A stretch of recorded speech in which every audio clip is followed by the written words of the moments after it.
It seems the dead are shambling in the streets again. After everything I did to get rid of those chemicals, I can't believe somebody actually used them. It's the end times indeed. But you don't have to be alone in these dark times. Not when you go to patreon.com/evacstation. For less than the cost of JT's best Texas barbecue, you can listen to us as the Walking Dead make their way to your door and through your windows, while we sit here safe in the comfort of our broadcast room. Again, as patreon.com/evacstation. It'll all be over soon. Enjoy the show. You're all gonna die screaming. All we wanna do is eat your brains. We're not unreasonable. I mean, no one's gonna eat your eyes. All we wanna do is eat your brains. The clock has struck midnight, and you know what that means. It's terror time again, and we're running all through the night. And tonight, we shall eat your brains and gain your knowledge. Or, die trying. I'm Dr. Waseska Block, and I'm joined by two more ready to join the dead. Eyes are closed. They are L. Rye Metters.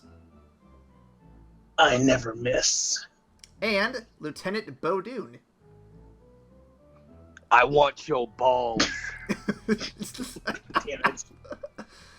I have words about that, man, but before we get to that, let's do a little bit of housekeeping. Everyone, you can go find us on different platforms of your choice: Patreon, YouTube, Peepa, iTunes, Google Play, Stitcher, TuneIn, and Podcast Addict. You can also reach out to us for your comments, questions on our various films, and all that stuff on Tumblr, Twitter, and Facebook. And you can also reach out to us directly to hopefully not threaten to take our balls. Ryan, what is that email? That email is uselesstalent32. Excuse me. That is evacstation@gmail.com. Indeed. Many useless talents make up this podcast, that's for sure. And, speaking of useless talents, let's talk about how our weeks have been with another What You Watchin' segment. Gentlemen, what have you been watching? I'm going to go first. Please. I've said it many times. Every time we do this podcast, well, except for last time, Letterkenny. Have you guys watched Letterkenny yet? Of course, I love Letterkenny. Oh, man. Once again, it's the Fight Club of TV shows. You say a reference and you just, wait for someone in the crowd to, give it back so you know that person's in Fight Club, but you never talk about Fight Club.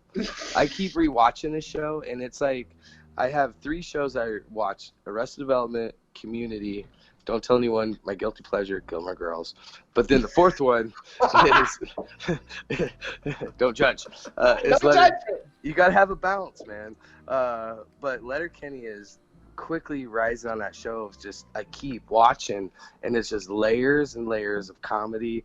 It's gaining huge traction here in the States. They're doing a live tour. They're just in Chicago. I am not sponsored by them, so this is just my pure love for the show. If you haven't seen it, check it out. Please. It's on Hulu. They just signed them on to exclusive rights, so you should see more of the show. Get on before you're a loser, and you'll look like you'll look like a degen. Letterkenny reference. I like it. Ryan, how about you? How's your week been? All right, well, my week's been pretty good. Me and the GF have been watching on our long-distance Hulu dates. We've actually been watching Vikings from the History Channel. We are towards the end of the 4th season, and it's really, really good.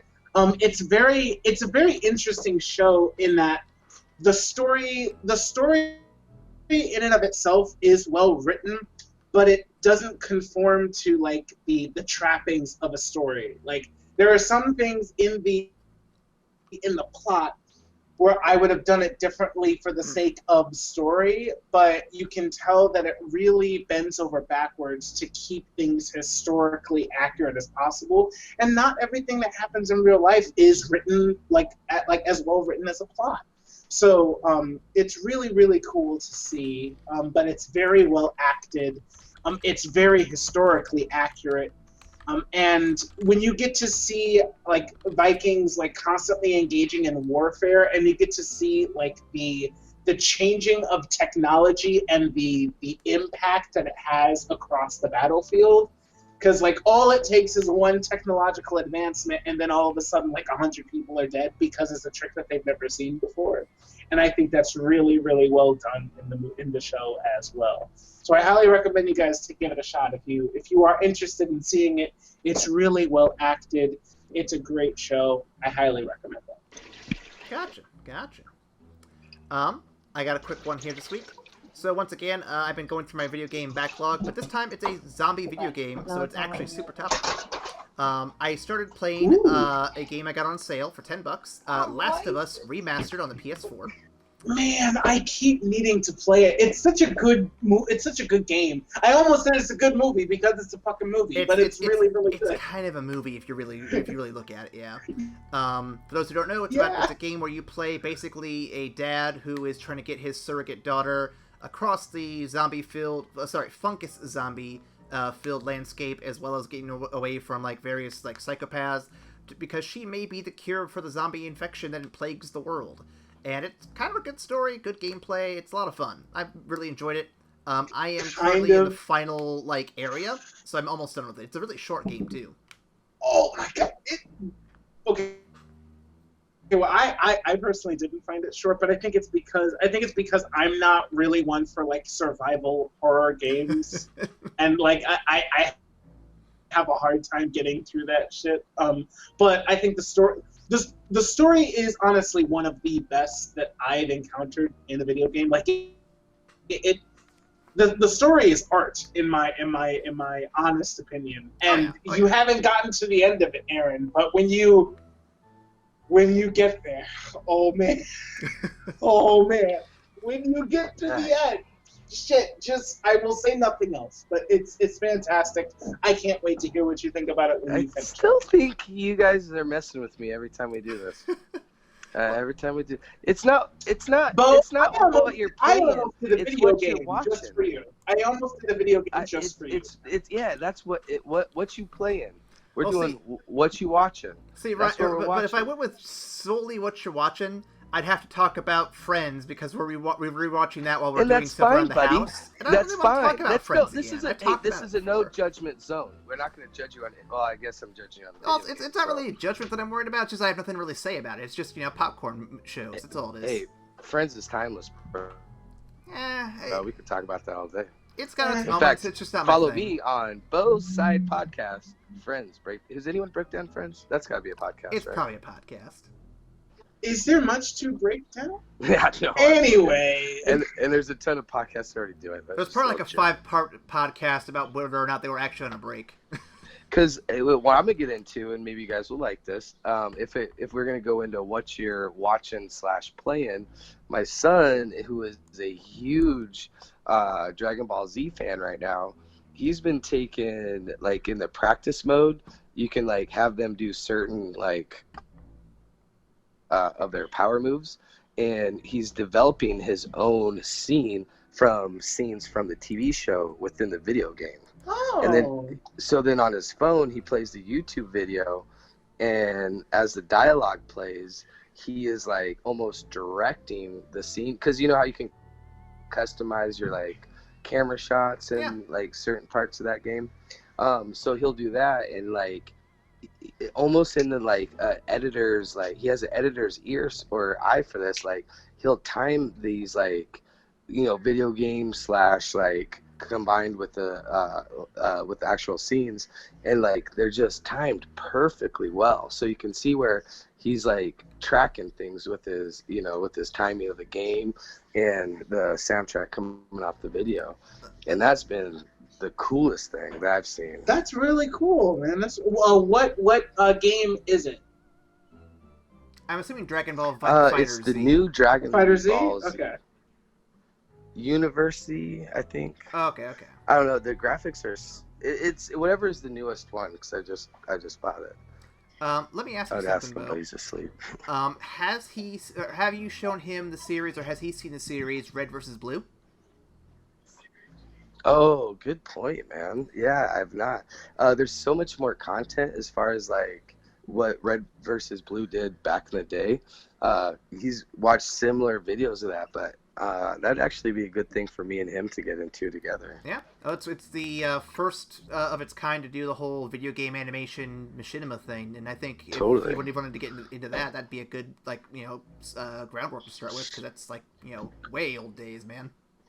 Great suggestion. In fact, that'll give me something to talk about for the next segment on what you watching / playing. Well, I guess you just watched that one. Yeah. Idiot. But I've watched it so many times. I love that series. Anyway, we're not going to turn to a Red vs. Blue podcast, even though I would love to do an episode on that one of these days. We got movies to talk about. And this week, welcome back to the Corpse Party. And this week, we're going to be talking about taking a trip to Planet Terror, released in 2007 and written and directed by Robert Rodriguez, as part of a double feature with I think Quentin Tarantino, Death Proof. The film grossed a total, the combined films grossed a total of $25 million worldwide, which is, well, it's less than what it cost, but it's still a cult classic. Everyone seems to like these films. The film stars the likes of Bruce Willis, Quentin Tarantino, Rebel Rodriguez, Michael Biehn, Jeff Fahey, Marley Shelton, Freddie Rodriguez, Rose McGowan, and the Mad Titan himself, Josh Brolin. The combined showings of the Grindhouse films won awards, including Golden Schmoes for the most underrated film, trippiest movie, best horror film, best music, and best movie poster of the year. It also won best experimental film from the Internet Film Critics Society, and a World Stunt Award for Zoe Bell and Tracy Keane Dashnaw for the best overall stunt performed by a woman. A couple corrections already here, big guy. Oh, yeah? Yeah, I wanted to talk to you guys before we start here. I could almost feel like I could host this series. I am a huge nerd on all Robert Rodriguez, all Quentin Tarantino. Yeah. So Zoe Bell was actually in Death Proof, which was a Quentin Tarantino movie, which was part of the double feature in the other movie. It has nothing to do with Planet Terror. Gotcha. So, get your facts straight, homie. Was she not actually in Planet Terror at all? No, she wasn't. She wasn't. She's a world famous Australian stunt woman or New Zealand. Oh, okay. It's the girl who rode on top of the car. God, yes, that was a terrifying. Real person. Oh, jeez. That's a real person, and that was actually a real stunt. Well, like I said at the beginning, though, that was the combined awards for the whole Grindhouse double feature, so I wasn't specifically saying the other. So, but right. Yeah. So you're right. Yeah. I am humble to you, Almighty Aaron. Oh, you're fine. You're fine. Unfortunately, I was putting this particular episode together last minute. It's been a busy week. I forgot to grab fun facts. I feel really bad, Ryan. I got you covered there, buddy. Oh, Beau's got fun facts. Ryan, Beau's got fun facts Ryan, for us. Let's hear it. Is that cool? I don't want to step on any toes. I know I'm just like a guest feature on this, but I got a few fun facts that I could give to you guys if you are more Please, cool we'd with love that. to hear it. Cool. Back to your introduction when you said fun fact, blank, blank, blank. That was actually something that was written in because Rose McGowan as a person would say off screen, like, oh yeah, that's really good. She's like, useless talent number 143. So Robert and Quentin both liked that very much. And so they actually ended up writing that into the movie as part of her character. That's pretty cool. I really like that. That's not. And I always make that reference. So like, if someone's like, "Oh man, this pork's really good," and I'll always be like, reason number 143, like why I love my job so much, or like Elisa will do something cute but like kind of annoying. I'll be like, reason 2001 why I love this woman. So like, it's kind of a little fun fact. And another fact, during the because Quentin and Robert had a lot of involvement in both movies. Yep. Quentin was helping direct a scene with Fergie about how she was supposed to be scared running, to the point where he got so involved in his character, actually biting her just to get that real response, because he got so into like just the whole scene of things. It goes into that. I'll give you one more quick one, and there's actually a ton more. So the doctor is the doctor in it who talks about like the penis like cutting off and all that stuff. Oh, that's Robert Rodriguez's real doctor, and he's not acting. That's really how he is, and how he like. That's his bedside manner. He's very like just that person. Oh, God. It's horrible. I got 1,000 more that we get in. Oh, I'm sure we'll hit a couple more of them as we get through this episode. Hell yeah. Let's get some initial thoughts out of the way real quick. I'll jump in. I'll be really brief. It's like a one-sentence doodad. I thought it was really fun, gritty, and it was short. I really liked the style that was going for, and I guess after seeing this, I really want to check out Death Proof. I have not seen that yet, and it's on my short list now. Cool. But no, Ryan, go ahead. Go ahead. No, I'm stealing all the thunder tonight. What I love about this is like Quentin and Robert are like probably they love movies so much more than us. They go out there and actually make great ones. That's how much they love movies. I find that this is a great homage to a genre that's not necessarily understood about. Like where I've talked on this podcast many times about how I love the cinema and the experience of cinema. This like goes back to an era that I am not familiar with, where you would sit for two movies. Like they gave you an absolute grindhouse movie experience with having two movies, with having horrible movies being previewed in between times. And I feel like initially like the masses did not get the point that they were trying to do, because they had a lack of understanding of what a grindhouse movie is. However, compared to the two of them, Planet Terror is the most perfect example and homage to this era.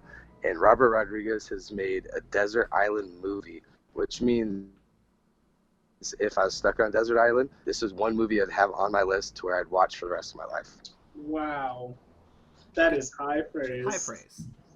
Ryan? Platinum. Instantly goddamn platinum. Right. Ryan, floor is yours. All right, so I remember seeing this when it first came out in the movies, and I loved it. It was hilarious. It was like ridiculous action, just gratuitous, like girls in scant clothing and just ridiculousness. And I loved it when I was younger, and I haven't seen it since then. And then I sat down and I watched it with Allegra, and man, I had a hard time with this movie. Oh God, it occurs to me that this is almost like a spoof of all the old like Night of the Living Dead type movies and genres and what have you. I wouldn't say spoof, but more of an homage.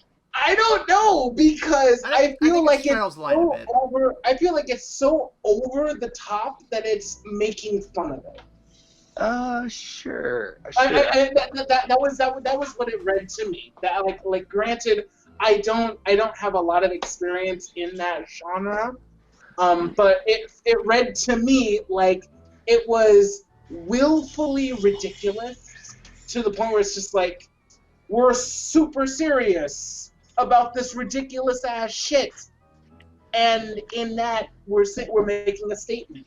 And so like off of that, like I don't do well with spoofs, like spoof movies. I don't do well with them. Like, so I was laughing, but at the same time I was also annoyed, like at like the ridiculousness of the movie. Awesome. And like how serious it took itself. Like, this isn't to say that it was a bad movie. I think it did exactly what it was intending to do, and it hit the bullseye on like what it was trying to hit. But I personally didn't have fun with it because it's not the type of movie that I personally enjoy. Nope. Despite it being Robert Rodriguez and Quentin Tarantino. I appreciate your counterpoint, sir. Note to self: do not suggest Spaceballs anytime soon. Hey, no. I love Spaceballs. I was just gonna say, this season on Beau's spinoff podcast, check out Spoofs and all things that are great. Well, with that, gentlemen, should we get in the synopsis here real quick? Mm-hmm. Oh God, Ryan, put your drink down, buddy. All right. I know how you get during the synopsis. So I wanted to take a drink before he started with the shit that will make me laugh. So I got my pre-drink. We'll see. I rushed this one a little quick, but I think I got a couple good jokes in here.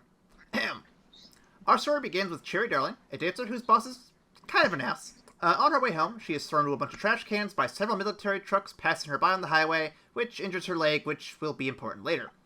At the military base, the plot begins with a testicle-collecting weirdo threatening his men for failure to contain specimens of some nature. Bruce Willis shows up and demands to know more about testicles and what he's working on. Shooting happens, and the gas is released into the air, which mutates some of the soldiers into what will become zombies, which they call sickos.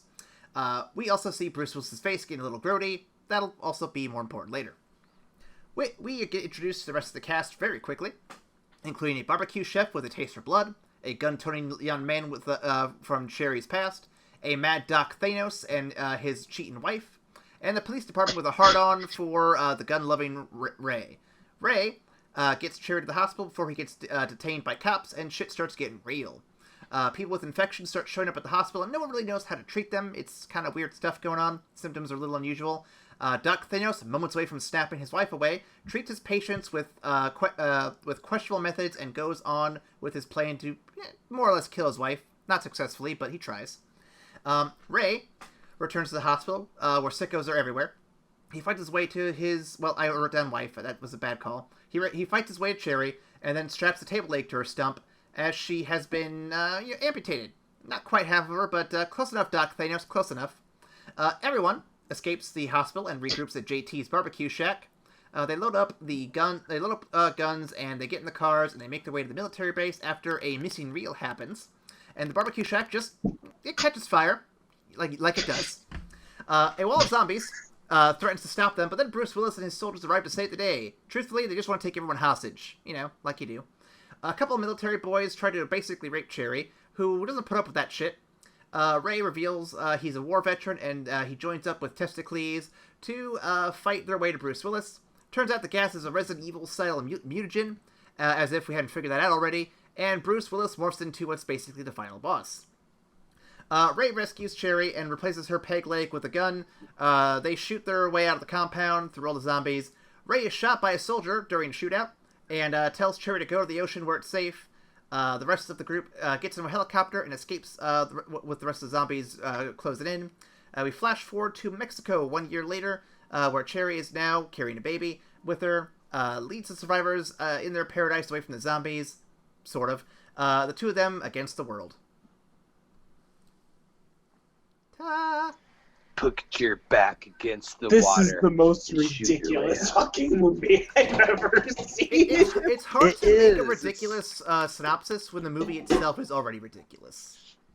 Right, you're kind of stuck there. You're like an SNL writer writing about Trump. You're just like, man, just write what he just said today. But no, going off what I was saying though, it has a really Resident Evil vibe to it almost. Like, I would honestly put this in the same like ballpark as them in terms of like how goofy and silly it is with the gore and the zombies all at once. Like, it has that same kind of feel to it. I don't know if any of you guys have any experience with Resident Evil films or games, but it definitely has that same kind of vibe for me. No, it completely like better quality, different. but Resident the vibe Evil is very took similar. itself seriously. I feel like Resident Evil actually was actually trying to make it like as creepy as hell. Like, yes, it had a lot of like gore in it, but it was restrained in a sense where it was trying to build the creep factor, whereas this was just going over the top with like, oh well, we have unlimited bullets, let's just shoot all the zombies and the gore and the amputation and the gross pictures of diseased testicles and shit. It's just like, Material. God. Ugh. I mean, Ryan, you probably haven't seen the old Resident Evil games. Those games are fucking corny as shit with some of the That's craziest fair. dialogue. So That's like, fair. I have not seen the old Games though, Resident Evil stuff. the games were, but not the movies. Fair. The movies were very, very serious. So, now that we're here, gentlemen, what do you think of the films in particular? I know we heard a lot about Beau, and I know he loves this one. Ryan, you told a little bit here, so now that we're through the synopsis. How are we all feeling now? Just God, I so like I said before, I mean, I do not think this is a bad movie. I think Robert Rodriguez, when was attempting to make a homage slash spoof of like all of the crazy ass like grindhouse horror films that they grew up with as kids, and I think he did so successfully. I think it definitely reads differently from when I was a child and when I was an adult. The disparity between the two views for me was just like jarring, because I remember seeing this and loving it, like absolutely loving it, and then I watched it like a few days ago, and I was like, "Oh my God, are you serious? Are you for real?" When Ray touches his baby, touches Cherry in the stomach, and he's like, "You're gonna be carrying for 2 now," and he touches his stomach, he says, "I never miss." I was like, "Man, fuck you! Come on, you dumbass!" That was like I laughed, but I also oh my said, God, "Man, fuck that was you!" the cherry on top of this movie. Ha. Boom. Oh, that was perfect. Like, how else are you gonna finish? Because, like, what's great is you, like I said earlier, you have these brilliant movie makers, and we're talking about people who make movies because they love them so much. So they're people like me and you, and Aaron, who like love it so much, but like we made that our full-time job, and I think that was like that moment. Like, if I make a dish that I love so much, and I know I'm feeding someone who loves about food, and I add a little extra something that I know they're just gonna love, I feel like that was that cherry on top, no pun intended, that just was perfect. I never miss. However, we just watched a movie where hundreds of people are missing shots the whole time. You go back to the countless bullets and all this stuff, and then he adds that cheesy line of "I never miss," and so perfect, so blatantly perfect in a movie like that. Now, all right, Beau. I got something for you though. I got something for you Here we though. go. All right, so if we're gonna compare this to people that have like to people that have devoted their lives to a craft, we're like, look at it like cooking. You devoted your life to a craft, to the craft of culinary skill, and you know how to make these dishes that are fantastic and amazing, and like they're complex and they're complete and all of this. But every now and again, you want to make the dish that's just super indulgent, and you know it's bad for you, but you also know how to make it really good while also being willingly bad for you. That's what Planet Terror is for me. It's not the creme de la creme dish that you put your heart and soul into that has Very all of these interesting. complex layers to it. It's the super overindulgent I got you. dish that you know is bad for you, but you're also gonna love consuming. That's what it feels like to me. I love that point you bring up. So this is the fried donut, cheeseburger, bacon, blah blah blah. That's how you look this movie. I look this movie like in that same terms, where if I was cooking for a room of people, I'm gonna make this dish for that one chef out there that's gonna understand what I'm doing. So when I put cocoa mixed with like a spice, and he tastes it and he loves it, but everyone else hates it, I don't care, because I was cooking for that one particular person. That's how I feel about this movie. That's very interesting. And to kind of like give you a feel of it, like I lived in Seattle and Portland, so like I went through these like seedy neighborhoods that had like old grindhouse movies, and they had the old like theaters. So there's this very, very small little touch of like point of reference to me as a child seeing some of these like really seedy sort of like movie theaters. So I kind of had this like extra influence going on. Like this was completely nostalgia for me. Like when I used to stay up late during the 80s when mom would fall asleep while she smoked in the house, which that would never happen. You know, she would fall asleep and I'd stay up late watching cable TV, and these were the movies that I grew up with. But like they were so like risque. I was, you know, we're a strong Christian household. You're not supposed to watch this stuff. I even remember shielding my eyes during the nudity parts, but like being glued to the like blood and gore parts. So like there's not a lot of nostalgia going with this. So I really appreciate our like cross point of view on this movie. All right. I can see where you're coming from. Aaron, where do you fall on the spectrum Aaron? between Beau and I? Aaron, are you even still here? I'm still here. I'm still here. When you guys get into it, I like to sit back and just let you guys go at it. So I love it. I'm kind of in the middle.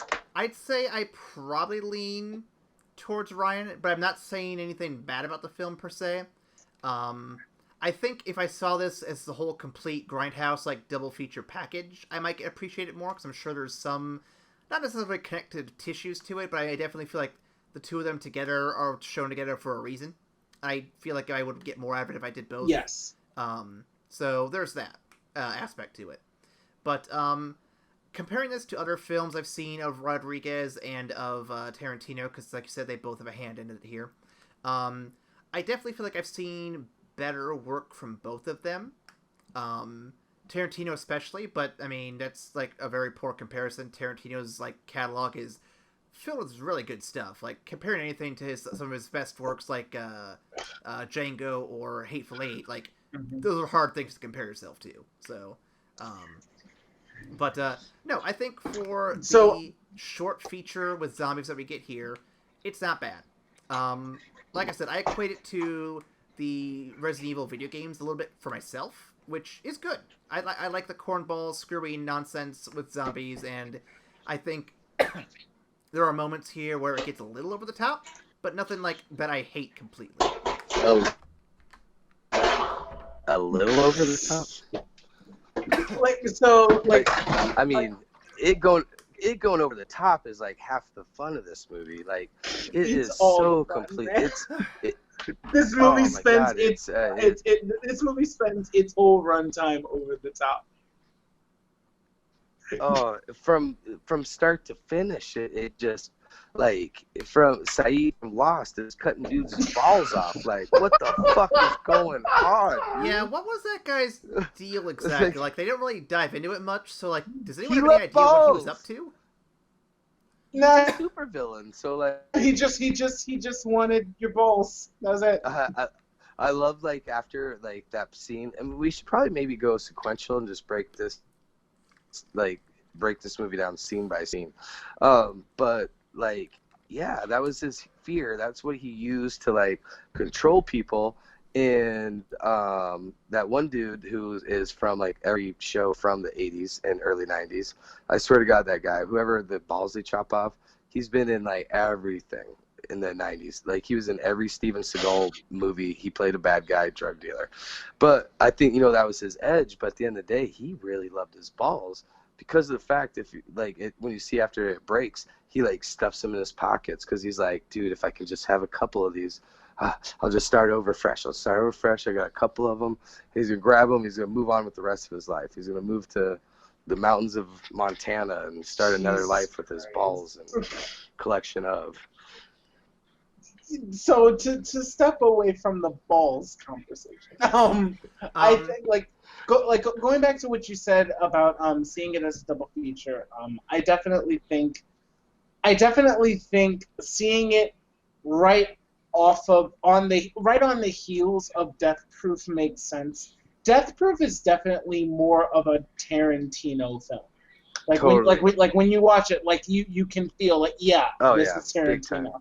And like that's not to say that it's very dialogue heavy, and that's not to say it doesn't have its own elements of ridiculousness to it, but it's Tarantino. Like it is Tarantino.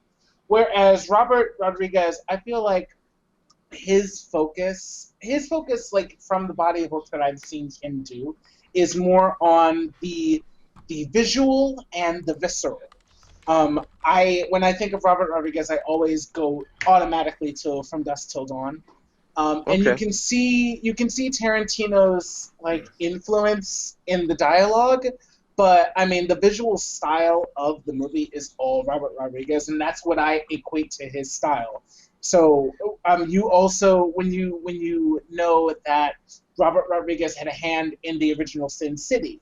Like anybody who was gonna bring Frank Miller's Sin City to life, it was gonna have to be Robert Rodriguez, who has an eye for bringing the visually like eye-catching stuff to the screen. So Right, he brings that movie lover passion to whatever he brings. he Can I bring up? does. I need to bring up a real quick side note about Dusk Till Dawn, and I don't. Hopefully, this doesn't ruin the continuity of our podcast. But when they turn into into the vampire people, do they not look strangely similar to the cat people from Scooby Doo? Oh my God. I don't want to get distracted. Just throwing it out there. Oh. Just throwing it out there. Just saying. Think about it. All right, back to your point. Yes, I agree with just you. saying the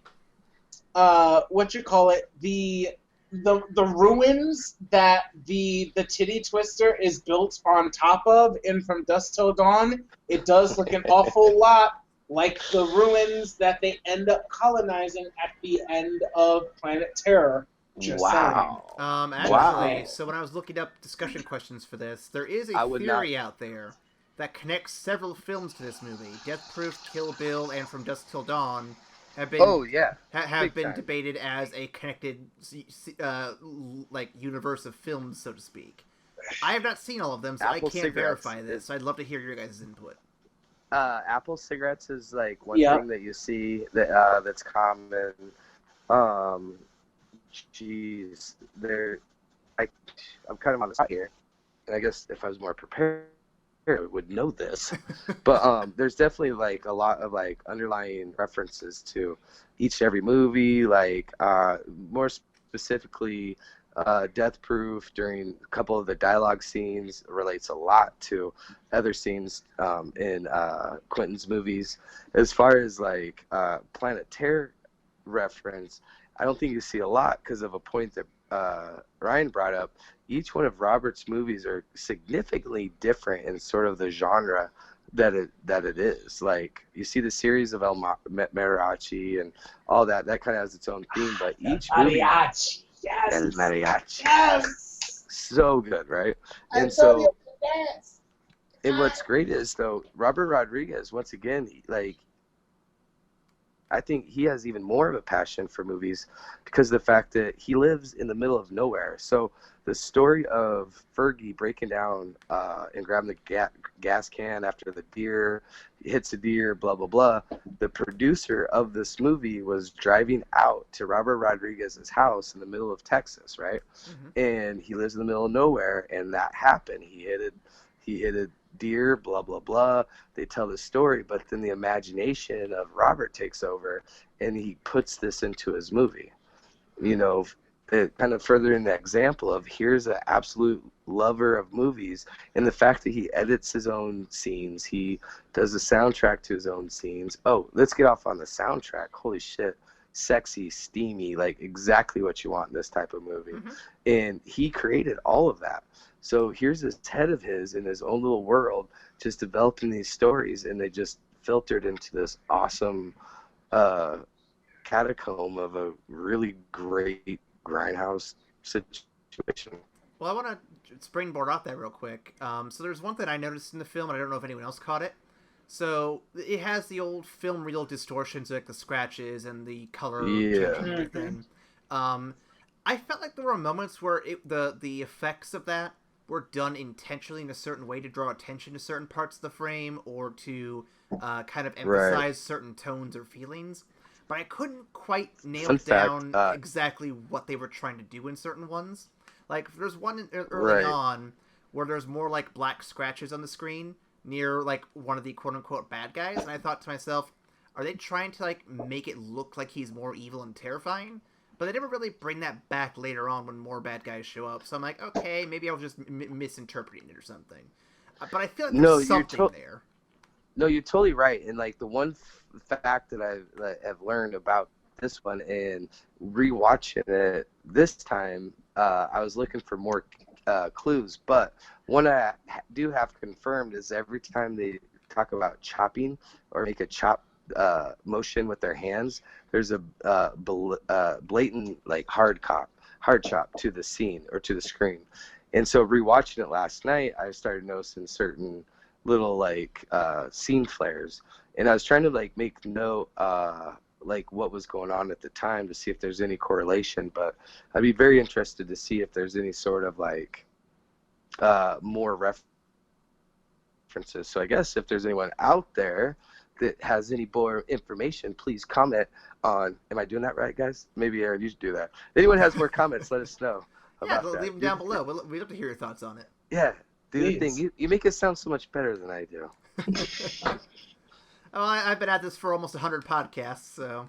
Jeez. It's been a while. Congratulations. Thank you. Ryan, anything you want to add to that? I thought it was honestly leaning into the overall genre and like the like kind of calling to the genre that it's meant to embody, and just like giving you really that old grindhouse feeling with like old film reels that are like kind of scratching up. Like I thought it was really to like add to the ambiance and like really lean into that feeling. I didn't think it was specifically like leaning towards certain things in that frame per se. That's fair. But if there's anybody out there that would love to prove me wrong, please leave your comments below. So we're here obviously because of the zombies. I mean, that's what the whole season's about. So let me dive into those real quick. So they're called sickos here, but how do they compare to your vision of zombies? Like overall, like do they work? Do they not work? What do you like? What do you don't like? God, they're so gross. They're so gross. It kind of works though, right? Oh my God. It does. I think everything about this movie is intentional, and I think the like even down to the stock nature and like seemingly like unlimited amount of zombies that are showing up. I think it's all intentional. I think it all lends itself to the overall tone that the movie is trying to go after. But I think they really lean hard towards the visually disturbing shit of the zombies, particularly like as they're changing and what have you. Like you have the doctor diagnosing somebody whom the disease is spreading through, and he's like, open your mouth, say ah, and his fucking tongue is like horribly like messed up, and then he's trying to he's touching the tongue, and then it fucking bursts onto his eyes. It was really hard to watch for me personally. It was hard to watch. And what's funny about that too is I'm watching ahead for the other weeks we're doing here soon. So I saw 28 Days Later already, and going from the zombies here where the goo gets on you, their blood and guts get on you, and they don't really disease you right away, versus the other movie where if even a little drop of blood gets in your eye, you are now infected. It's like, that's so weird how different that is. You know what I mean? Yeah. Mm-hmm.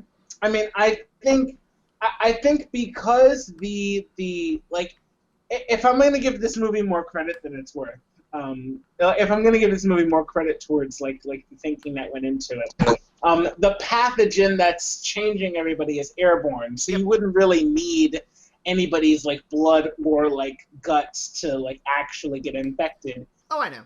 I'm just saying like the stark difference. Like if you're not like part of the 1% that's going to be, yeah. Yeah. But I'm just saying like, the stark differences between the rule sets for something so vastly similar is just definitely startling. But at the same time, I feel like it was done intentionally because then you can have those like close encounters where you have the doctors like getting sprayed with pus for the fucking fun of it. And like, or you have Dr. Thanos, like with the guy that he said, yeah, we're gonna have to cut your fucking arm off. And the guy like removes a like a piece of his face that's like grown into like a bulbous growth and just spreads it all across his face for the fuck of it. I'm just like if you stretch the genre to encompass that, then you can do those like visually like crazy things that's really just meant to shock and awe the audience, because that's what you get in a grindhouse movie. Absolutely. You get like those crazy ass scenes where it's just like, oh my god! Ah! So I definitely think they hit the nail on the head with that one.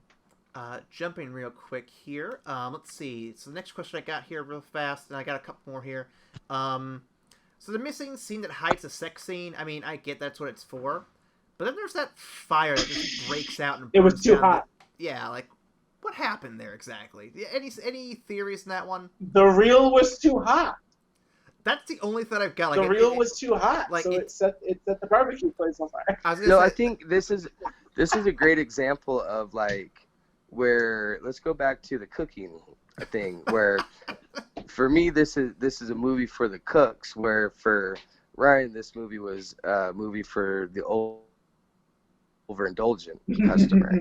This is where it walked that fine line of where it is an art piece. Back in the day, the grindhouse, they would have seized that opportunity to exploit women's sexuality in the sense of doing a very like softcore porn scene where the woman essentially would be being objectified. So I think, and if we know the history around this time, this is when a lot of Rose McGowan interactions were happening with Weinstein. And so I wonder how much like Robert Rodriguez protected Rose in this particular moment and causing like that to bubble over. So you still have that sense of like, oh, I know what just happened here, but you didn't have to see it. So it never really had to happen. The actress never had to go through that. Maybe a far stretch, but and then for me, what I liked about it is, you know, I watch a lot of these movies with my wife, you know what I mean? And so like, I don't like being in awkward scenes of me being like nudged at like, oh, what are you looking at? When I was really relieved in the sense that they did bubble up that scene. They did cause what we in the industry, because I did work at a movie theater in high school, a brain wrap. Did you guys know that? Brain wrap? Yeah, so in the center of the reel, that is like what they call the brain, because that's what you'd have to rotate from reel to reel. So this really awesome like revolving sort of like way you would reel a film. So in a brain wrap, it would cause it to stall, and the projection bulb is so hot, the bubbling that you see is essentially the film being cut out, right? So there's a little workstation called a splicer, and if to go back to Fight Club, remember how you'd splice in porn scenes into like movies? That's what he would use. He would splice these certain reels. So when a brain wrap would happen, you would essentially cut out this segment of film that would be like busted, and be one of these things where you've seen in the movies where everyone's booing at you, boo, woo. So you heard splicing this movie, getting it together, getting it back on, and just like in this grindhouse experience, this projectionist gets it going, puts it on, and right at the last second, oh, we didn't see any boobs. Oh, and the movie goes on. And again, another reference kids these days will not get because they don't see film reels anymore. Yep. Right. It's all digital for you guys. So, like, I'm sorry. I'm just saying, even kids younger than me will be so far removed from it. Like, I kind of get it because I've seen enough of it in, like, the media I've watched. But kids, they're not going to know any of this shit. Jesus Christ. You've probably seen it more in just, like, referencing brain wraps from, like, the movies as opposed to actually being in an actual theater and having it happen to you. Like, I remember getting booed at because fucking The Secret Garden got fucking brain wrapped, and I had to fucking splice it out real quick as a senior in high school. I kind of wish I could have been there for that. That sounds like a really interesting time.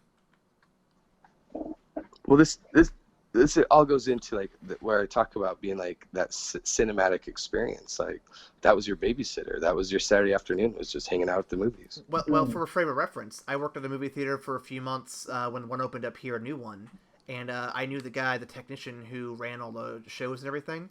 He literally just carried a laptop with him and ran all the shows from his laptop. He'd have to go up to look at projectors every now and then to make sure everything was working fine, that everything was hooked up okay.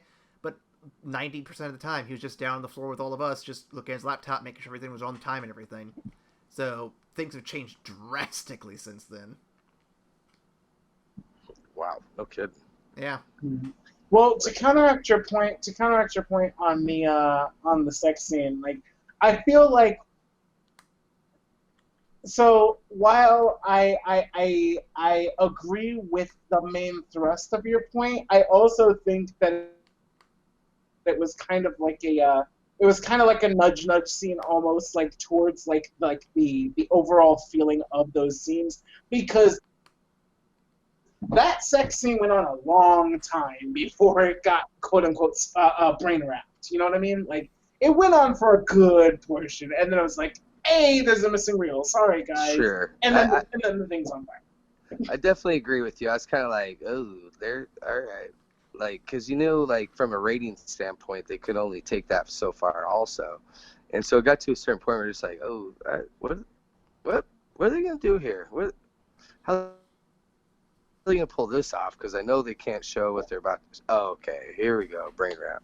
So, yeah, they definitely push that level of uncomfortability, but I think that just all goes to show, like, building that emotion as a film director. Like, that was the point, to make you feel uncomfortable without actually having to see right. it. Also, if I'm not mistaken, the Weinstein brothers actually produced this film, yeah? I think so. Yeah, so if you do a timeline of this movie, like, Rose was a very like predominant accuser in the recent history of Weinstein, and being how this movie was so like heavily like produced and like budgeted, and like there's a lot of like there's a lot of backing this movie up.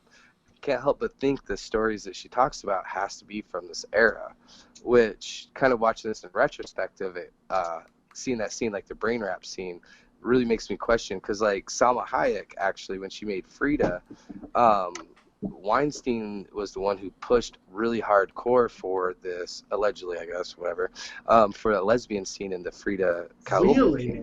And yeah, so Salma Hayek did not want that to happen, but that was like one of those make or break, if you don't do this, your career's over in this town type deals.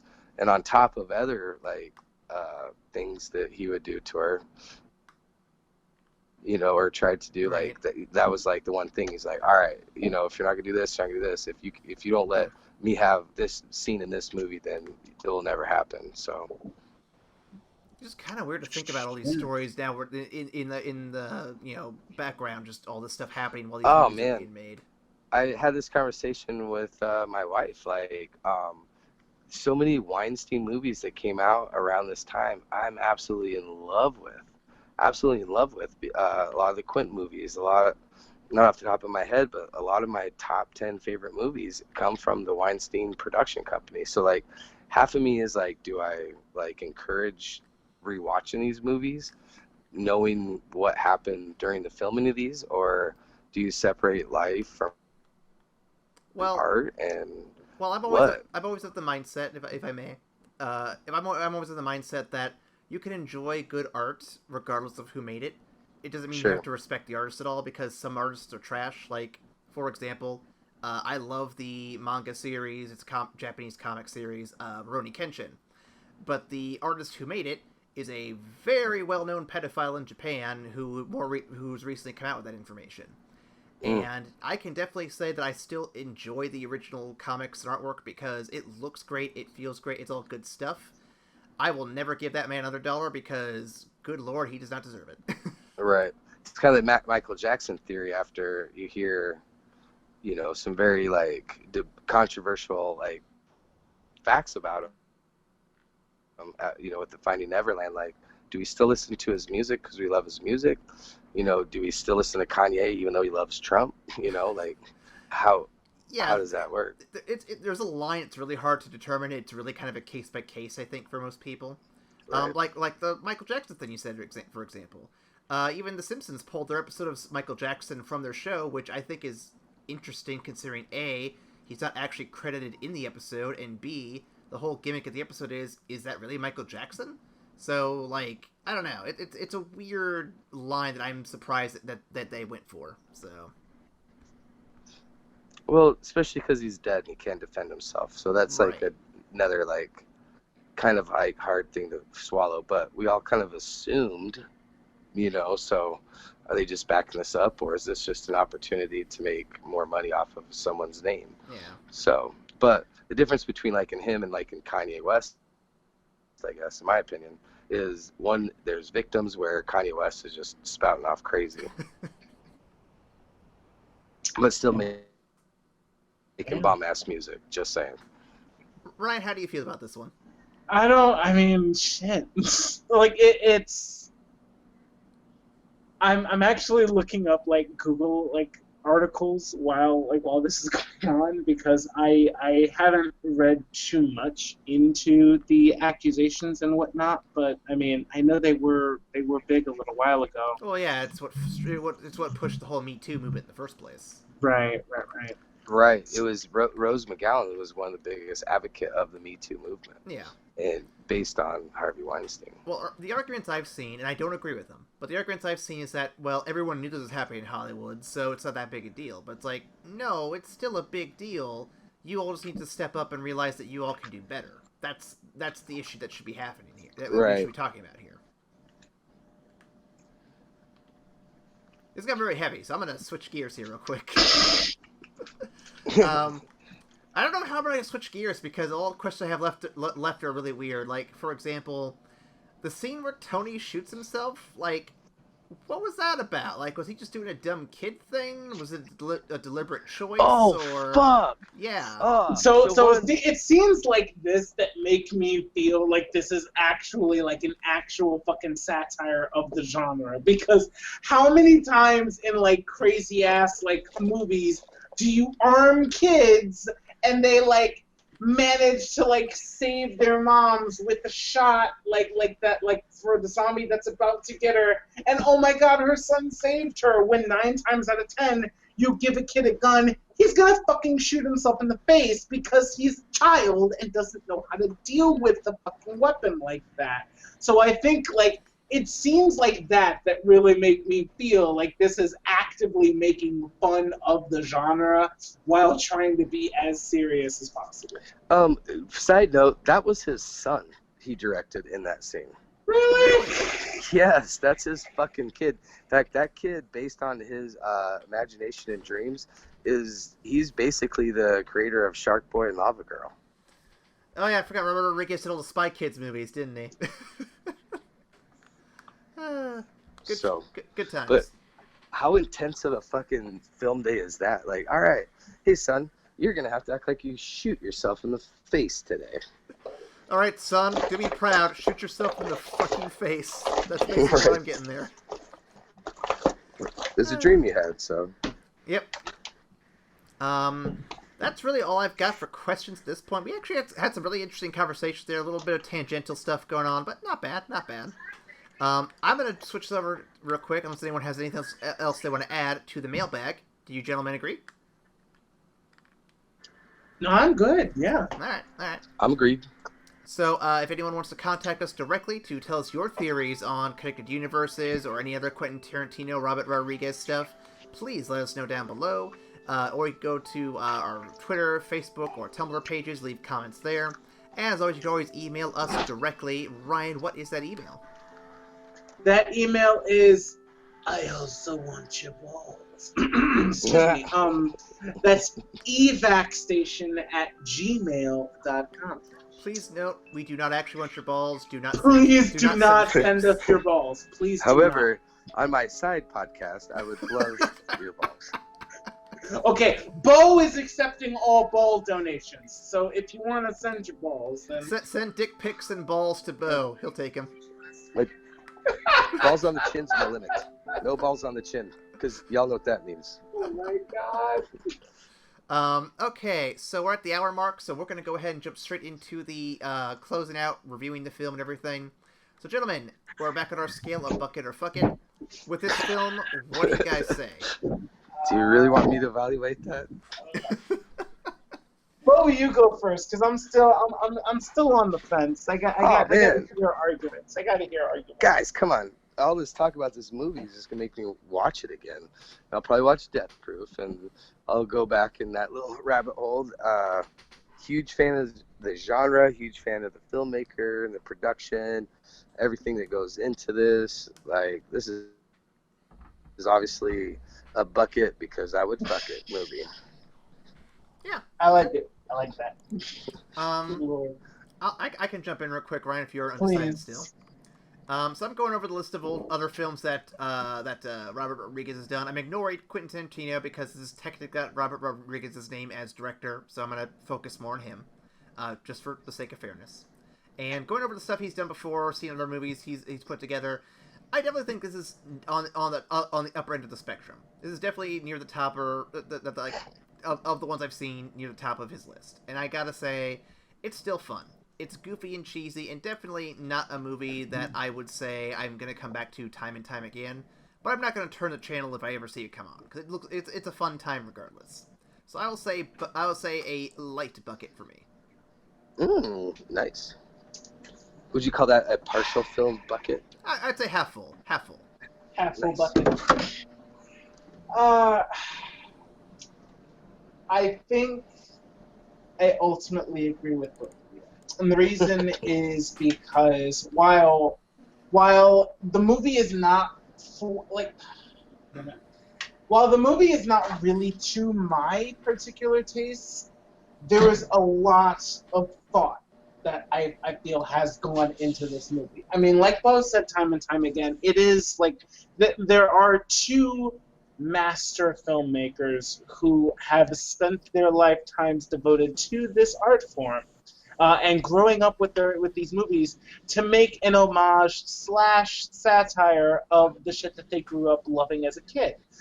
There's a lot of thought behind these movies. I would say more so Death Proof than Planet Terror, but there's still a lot of thought that goes behind these movies. And it's silly fun, but it's also, there's a lot of thought behind it that like if you're paying attention, you'll also see like how the filmmaker is kind of laughing with you as he made the movie. Yeah. So I can appreciate that, even as I like roll my eyes and groan and say fuck you at some of the ridiculously cheesy lines. I still appreciate the level of self-awareness that Robert Rodriguez has about the genre and how much he's been able to inject into the movie itself. So I would give it a bucket as well. Ooh. Fair stuff. So thank you for joining us this week. Next week, let me check my schedule here real quick because it's still up in the air. So next week, you guys will be listening to Zombieland. And we'll be recording that here very soon. But until then, thank you for joining us, and we'll see you after the credits. Bye. See ya. Guess we'll table this for now. I'm glad to see you take constructive criticism well. Thank you for your time. I know we're all busy as hell. And we'll put this thing to bed when I bash your head open. Do we have to pay rights to The Walking Dead for mixing movies real quick? I think it'll be fun. Just question. The pre-production of this world astounds me. I just show up to talk, and I understand you guys have all the legality and the production side of things. So I was just worried about crossing reference there with The Walking Dead. Just asking. Well, I think I heard from a Ghostbuster once. You're not supposed to cross the references. Oh, that's awesome. Oh. I'm gonna keep that in the... I'm going to have to edit that one at the end of the podcast. It's a good one. Okay, here we go. All we wanna do is eat your brains. We're not unreasonable. I mean, no one's gonna eat your eyes. All we wanna do is eat your brains. We're at an impasse here. Maybe we should compromise. Open up the door.